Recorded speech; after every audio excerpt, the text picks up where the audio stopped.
Is it fair to say, from what I'm hearing, that how you got from 80 to 40 hours a week is correcting your pricing? When I signed up with SynkedUP, I kind of realized how bad my numbers were, how low of profit I was getting on each job. I wasn't selling like $300 or $4,000 a year. I was selling like 1.5, 1.3, but my net profit was only like 8 or 10%. I was doing a lot of volume, but not enough profit. So now we actually sell less than we were selling back then, but our profits is way more.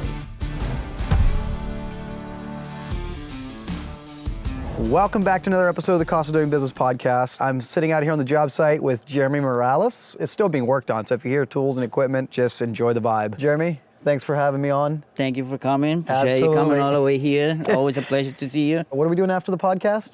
We're actually gonna go for a flight. Yeah, it's a beautiful day, so it's perfect. I think you planned this. Yeah, exactly. I think you plan these things in your own head.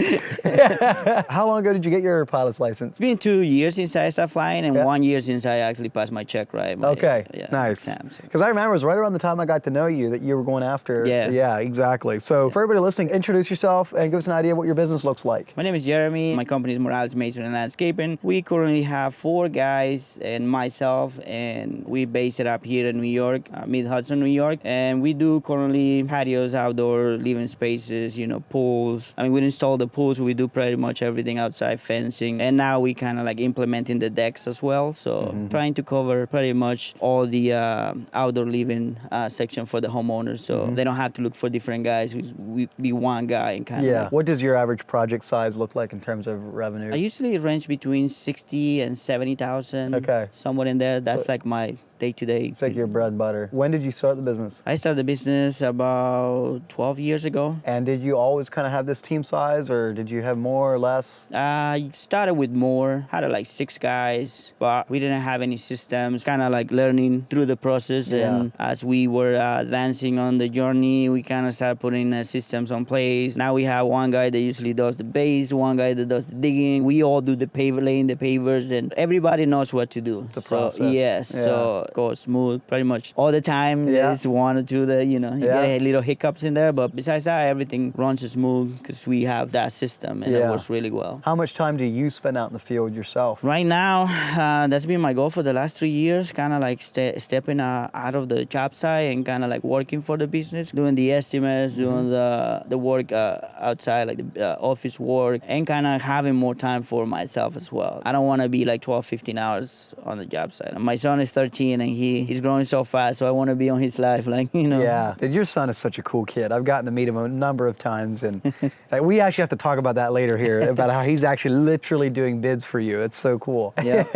At your busiest time, how many hours a week were you working in your business? What was the most intense time? Were you working 60 hours a week, 80 hours a week? What were you doing? The most intense time was probably like 70, 78 hours a week, non-stop. I would get home until like 9, 10 p.m. Like I said, I didn't have any system, so I would just work. Through the process, you kind of learn like work is always going to be there. Yep. If you don't put time for yourself, it's just, I was all drained out. I was like, very tired pretty much most of the days, especially in the summertime. I was overworking myself, and putting systems in place and respecting your work hours is very important, because if you don't do, the clients won't do it as well. After 4:30, my phone, I won't answer any calls. They can go to voicemail. I feel like it's very important to put that boundary layer. Yeah. What was driving you to work 70, 80 hours a week? Was it cash flow? Was it trying to keep clients happy? What was the thing that made you feel like, I gotta do it? Well, when I started with that dream. I remember my first project when I was working for another company. I love when I finished, I created this beautiful space for the client, and their kids were enjoying it, having that feeling, that reward from seeing them, enjoying that space. Also, I want to start my own business. I want to build things the way I was very restricted on the other job, how we can build design or the process of building. So that's, I think, was one of my main moves towards So you just kind of had a vision that you were trying to fulfill. Yeah. Your story, I hear it all the time. The default response to, I'm not quite getting what I need to get, or I need to make more money, or whatever it is, the default response is just work harder, put more hours in, because it's the easiest thing to kind of do. But to your point, systems and processes are where the real power is to actually make a difference. Yeah, and if you start that process sooner, you can actually be way ahead of your game. You don't have to go through that process, trial and error. If you find a mentor and then they can help you through the process and start putting systems on place, I feel you can be way ahead, far away on on the journey before. Like, you don't have to be 12 years, and now I'm basically starting to see the fruits of all that work. It takes a long time. Yeah, it does. Or it can take a long. It depends on how intentional you are about it. How many hours a week do you work now? I probably do like 45, 50 hours. I try to stay at 45 at the most. And how much of that is out in the field? Probably about 30 hours, I would say. Oh, okay. Okay. Yeah. And then the rest is designs, estimates, all that. Yeah. Especially right now in the winter. I try to keep it on 40, but usually on spring, the busiest season right now, like the busiest time. So we are I'm trying to find some help on the office too and kind of like take that away, but I'm working on that. Sure. What was the thing that made the biggest difference between working 80 hours a week and working 40 hours a week or 45? Was it just the ability to say no and boundaries, or was it something else? One key point was knowing my numbers. When I signed up with SynkedUP, I kind of realized how bad my numbers were, how low of profit I was getting on each job. Sometimes not even 8 or 10%. It was really hurtful. I wasn't selling like $300 or $4,000 a year. I was selling like 1.5, 1.3, but my net profit was only like 8 or 10%. I was doing a lot of volume, but not enough profit. So now we actually sell less than we were selling back then, but our profits is way more. Is it fair to say, from what I'm hearing, that how you got from 80 to 40 hours a week is correcting your pricing so you can know your numbers? And the result is like, I guess you could grow, but what you chose to do is actually do less work but make more money. Exactly. Which enables you to have a little bit more of a better work-life balance. Yes, more time for yourself, your family, and that's what we all about, creating these beautiful spaces for someone that appreciates it. And usually people that will appreciate it will pay you for, what is fair. Yeah. That's what my goal is. We all think that if we want to grow more, or like we have to be cheaper somehow. Like that's not actually true. Like more volume, you feel like it's going to get you there, and it's not. I learned that through the hard way. Being the cheapest is not going to make you win more jobs. What I have seen over and over and over is, say there's a contractor that is cheap, maybe $60 an hour, and then there's a contractor that's not cheap. Maybe they're double that, $120 an hour, but they can do the job for less than the $60 an hour contractor. How? Efficiency. Like systems and processes, efficiency. They can do the same amount of work in less time. There is so much fruit on the vine in that, focusing on efficiency. That's one of my, also, you've been following me for a while, and that's like efficiency on the job site, implementing equipment, new tools, all that kind of stuff is helping a lot of tools. We kind of reduce a lot of the time of installs, buying new equipment, Unilift. We installed a lot of, like 2 years ago, we did a lot of 100,000 square foot of pavers. Like with the Unilift, XL units. So what would you say is the biggest piece of equipment out in the field that helped you get jobs done faster, like to crank up the efficiency? Well, my two dreams, I would say, I got the Unilift and the Encon. The Encon, I feel like that's a really nice piece of equipment. And so it's not just all about the Instagram hashtag, it actually helps? Yeah, I see him. I have a few friends in here. I have Benjamin from Regions Landscaping over here and Performance. They both have an Encon, and I see the things they do, and I'm really impressed. In your business journey, what is the biggest challenge you've ever overcome? When your profits are so low, you run with a lot of problems with cash flow. You kind of like balancing everything at once. When all the bills come, especially like payroll and that kind of stuff, you need good amount of cash flow, and when your prices are not accordingly, you won't have that. You will be so stressful because when it gets to the end of the month, you waiting for that. You don't have that system that help you produce that amount of cash flow. That was a key part on our business to learn. You can create all these big, nice, beautiful spaces, but if you ain't making money, it's not gonna. It's like, who cares? Yeah.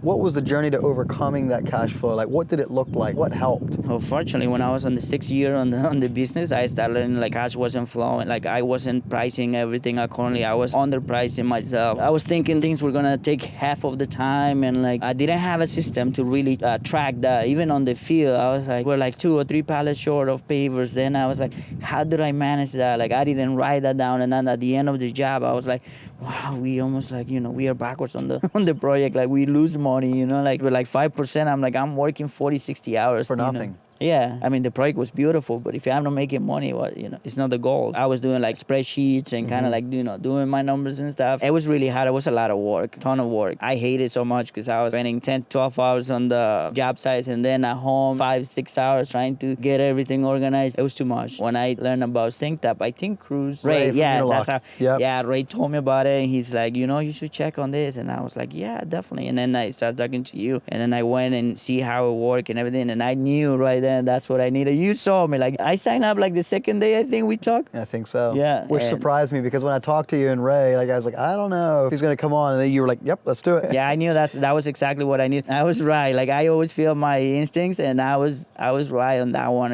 From taking like 2 to 3 days, now it's like 2 to 3 hours at the most. I can get one done in like an hour if I really stay honest. That's a big time savings. Like, I can spend that time with my family. I like being on the field, but office work is not one of my things. When SynkedUP came and I'm doing the estimates so fast, and I know I'm accurate because I have everything, all the pricing from my dealers, from my vendors right in there. It's really good to know that you pricing it to the penny. So you're not just fixing the pricing, you're also saving time. Exactly. So it's kind of a double whammy. Yeah. If you start counting all the time at the end of the year, which we do on everything now, before we were kind of like, 2 hours the gas on the gas station, not a big deal. But then you count that at the end of the season, that's a lot of money. That is a lot.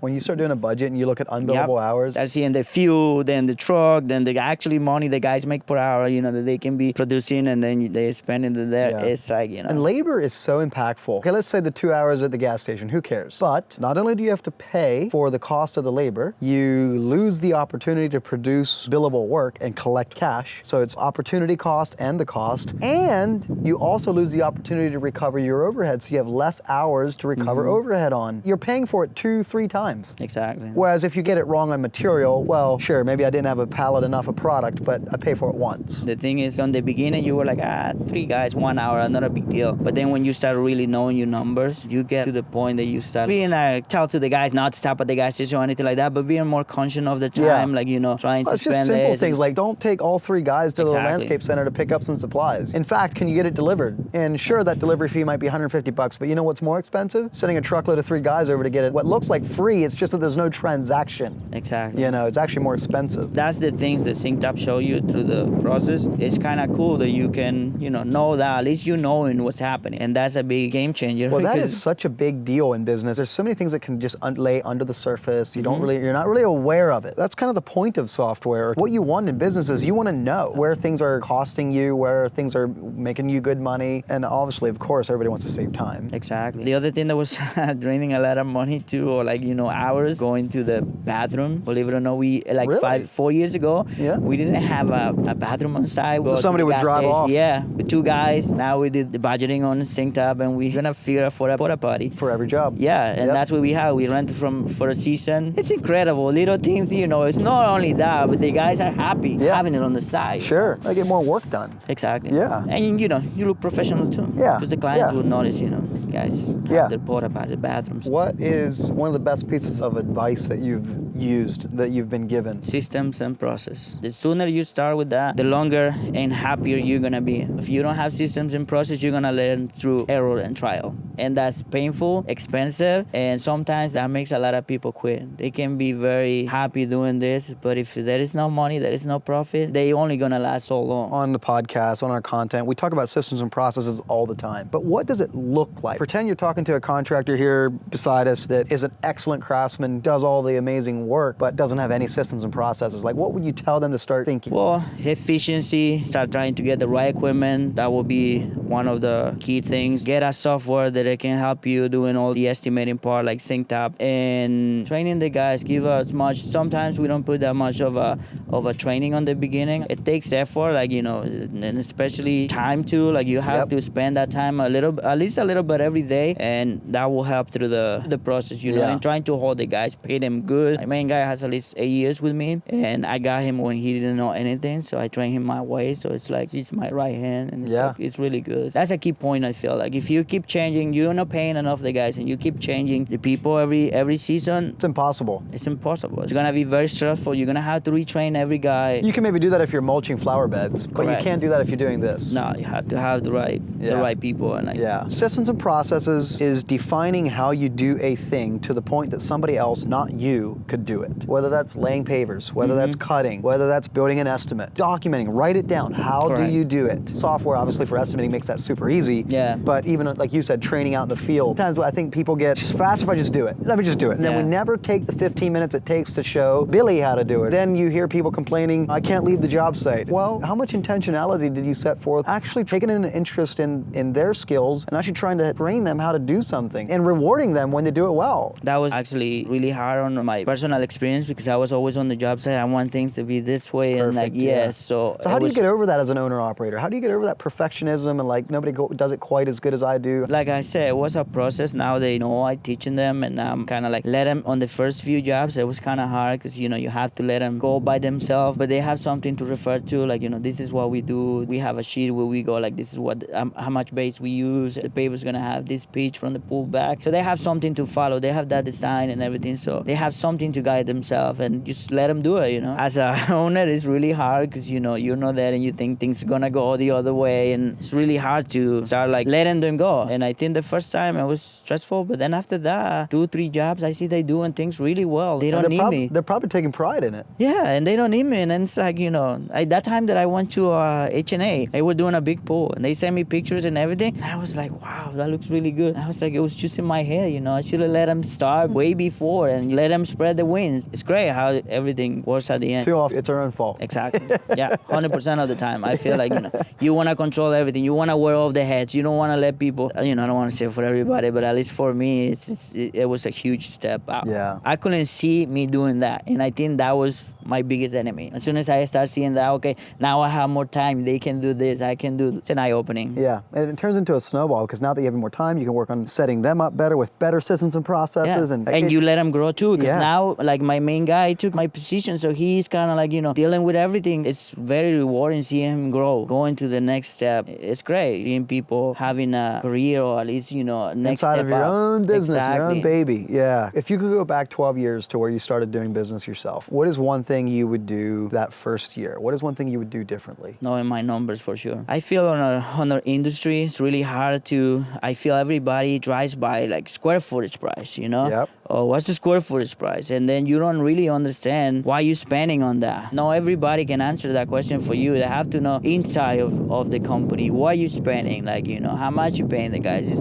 Every company is gonna have a different number. That's what I started on the beginning, because everybody was charging this, and I want to be the same, like the same typical Facebook group question. Hey guys, how much you charge for this? 25, what's on the area? Like, New York, $36 a square foot. It's like, now I'm like, I get mad. I'm like, listen, you have the tools, you have everything out there. Go research, put something on your own and like find that number. So much tools. A better version of that question, instead of what would you charge, I think a better version of that question is how long would it take you? Mm-hmm. Because that is the only thing that you could maybe get from somebody else that's valuable. What it would cost, we don't know. What's your overhead? What do you pay your guys? How long you been doing this? Yeah, what do you want to make yourself? How much equipment do you have? It's impossible for anyone else to answer that question. Exactly. But the one way you can actually ask the question that I think actually does have some value is like, hey, I'm bidding this job, I'm going to tear out this wall, I have 3 guys, I have this piece of equipment, how many days would it take you? Yep. That's actually something that other people could look at and be like, well, I'd figure 3 days. Mm-hmm. That's actually valuable information, but then you have to take those 3 days, those man hours, and apply your own man-hour rate. How long it would take, how many hours it would take is a much more valuable, you can actually do something with that response from 10 different people on Facebook. Exactly. And get a better bid. Exactly. As opposed to like, well, $36 a square foot in New York. Like that means nothing. Thing is, like, there is a company that, let's say, charges this amount of money, but they have 4 guys that they've been doing it for like 10 years. Now you have this company only has 2 guys that they started like 6 months ago. Yeah, exactly. Like it's